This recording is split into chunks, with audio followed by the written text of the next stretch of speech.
La victoire est rien d'autre. Tel était encore le mot d'ordre pour La Rochelle dans son stade Marcel de Flandre. La réception de Grenoble pour cette 10e journée de top 14 était une bonne occasion. Et dès les premières minutes de jeu, La Rochelle, comme à son habitude, part de l'avant. Kovu emmène 4 défenseurs. Botia en efface 4 autres en prenant le trou et file inscrire le premier essai des Rochelais. Levani Botia, une fois de plus, le dynamiteur du jeu des Maritimes. La Rochelle mène 7-0. Puis 10-0. Quant au quart d'heure de jeu, sur cette mêlée, Grenoble va se voir sanctionner. Kevin Gourdon joue rapidement.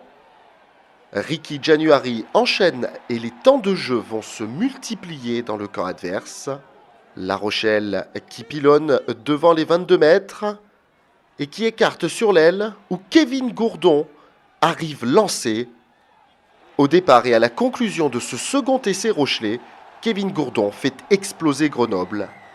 Grenoble est sonné mais réagit 5 minutes plus tard sur cette combinaison en touche. Egarty trouve à la limite des 5 mètres Hendrik Roth. Le groupe est pénétrant s'organise, déroule et libère Rosso de Clercq pour laisser Grenoblois 17-7 avant que les buteurs ne prennent les choses en main. À la pause, La Rochelle mène 23-10. Grenoble ne parvient pas à réduire l'écart et montre sa frustration par ce mauvais geste de Nigel Hunt. Tout juste entré en jeu, Grenoble se retrouve à 14 contre 15 et revient à 26-16 avant que Holmes ne manque cette pénalité immanquable. Bien placé, Holmes échoue sur le poteau. L'action va se développer et Grenoble tente son va-tout sur cette relance. En vain, puisqu'un nouvel en avant est commis par Romana Graham, le fautif tape dans le ballon et provoque la colère de Monsieur Trenini, carton jaune pour le Rochelais.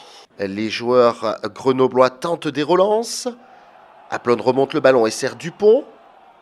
Dupont qui va taper à suivre, mais trouver les bras de Muri Valou. Le Fidjien crée un point de fixation. Botia cherche un trou et joue les perce-murailles avant de servir idéalement Gabriel Lacroix. Le jeune ailier maritime met les voiles et file comme le vent vers le 3e essai de l'ASR. Levani Botia, une fois encore décisif pour emballer le jeu de son équipe. La Rochelle mène 33-16 alors que retentit la sirène. Une dernière mêlée se joue alors et peut offrir le bonus offensif. January glisse le ballon entre les deux packs et c'est Grenoble qui pousse fort avant de prendre la marée. La première faute est rochelaise et le match se termine ainsi. Victoire rochelaise 33-16. L'ASR se donne de l'air au classement. Pour Grenoble, c'est un nouveau revers qui plonge le FCG dans la crise avec une 3e défaite consécutive en top 14.